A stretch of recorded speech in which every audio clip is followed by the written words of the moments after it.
Okay. Hello and welcome to tonight's segment of What the Heck is This Company, where we analyze up and coming corporations across multiple industries. I'm your host, Brad Shaver. What the heck is that?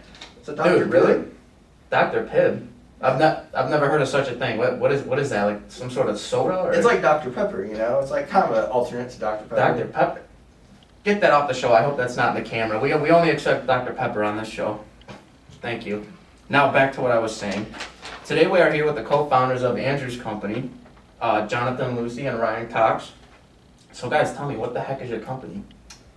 So we developed Andrew's 4.7 in 2017 as a manufacturer and distributor of electronic sensors to multiple market segments. Our company is a wholesaler of sensors to other manufacturers across industries who put our sensors into their finished products. And what would you guys say your company's goal is or mission? First starting out, we aim to provide high quality sensors at a reasonable price for our customers in both the high-tech and low-tech industries. Excellent. Okay, let's go over some company results here that I have sitting in front of me. I see you guys produced a total of 3 products throughout the 8 years. 2 low-tech, 1 high-tech. Would you like to elaborate on those? Yeah, so we produced 2 low-tech, and those being Apple and Able, and then 1 high-tech being Acorn. Originally we had Apple come out as a high-tech product, and we didn't really see success with it, so we transferred that back over to a low-tech. Acorn just recently came out, and we've seen success, so we're glad a high-tech product is working this time. And I see your low-tech products did do recently well for the most part. Yes, Able and Apple, especially once they both got into the low-tech segment, did very well. In round 6, our 6th year, Apple and Able got into the top 5 products in the industry with a total market share of 22%, which is pretty good considering the size of the industry. Certain amount of products on there. How'd you guys' profit end up doing? Our cumulative profit was just under $41 million, placing us 4th in the industry. So we feel there's room to improve, but we're happy with where we are. Excellent. And I see you guys did experience a few emergency loans along the way. Of course, never Big can Al. let us drop those ones. We had a $10 million one and a $30 million one late in the rounds. We were able to recover from these by selling our inventory. Obviously, we weren't happy with these, but we had to deal with them. And each time we came back with no emergency loan left, so that was a success for us. And I'm sure possibly forecasting could have played into some of those, some stock outs maybe, or production planning. Yeah, we felt as new business owners, we just kind of were not 100% sure on how to forecast yet. So we were Tough learning world how out to, so we were learning, and we've definitely gotten better, but we saw our errors and we paid for our errors for sure. So we're trying to make sure we're better every time. Okay, let's take a look at the balanced scorecard, which was quite, to put it kind of nicely, it wasn't the best. In fact, it was pretty brutal, to be quite honest.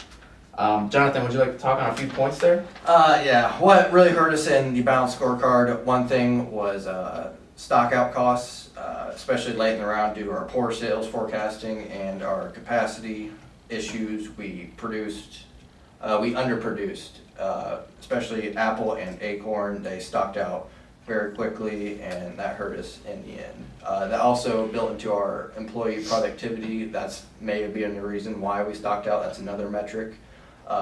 Since we didn't have enough employees working the time to produce all these products, they were sitting around, and that hurt us. One thing we did do well on is, especially later in the rounds, is contribution margin. A good contribution margin is usually 36% and above, and later in the rounds we hung around upper 30s, even 40. And how'd your guys' leverage do? Leverage was very poor consistently. Okay. Very tough. Yes, I see it was pretty high, especially after you guys took out that emergency loan. That was the only time it was good, and we did bad that round, so Correct. it's not our forte. Can you give me a success measure? Success measure we like to focus on was return on assets. Consistently, we wanted to do well on return on assets. In the most recent year, 23.6% for the return on assets, which is okay. We've done better in the past, but always decent. And would you like to give me something from your analyst report? Analyst report, something we struggled with on the analyst report was contribution margin per product. That's an average contribution margin for each product.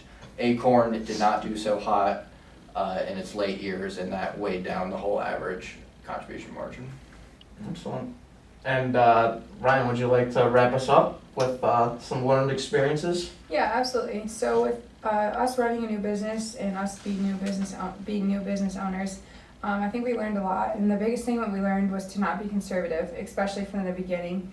We were trying to play it safe, and that really hurt us and just kept us in the middle of the road. And we're not middle of the road people. We want to be competitive. So since we were so conservative, we were unable to be competitive like we would want to be. And since we were so new with everything, the forecasting also hurt us as well sometimes.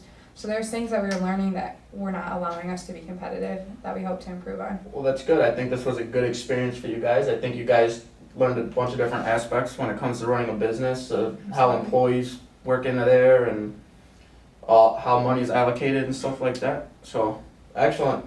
Thanks for coming on the show. Thanks for having us.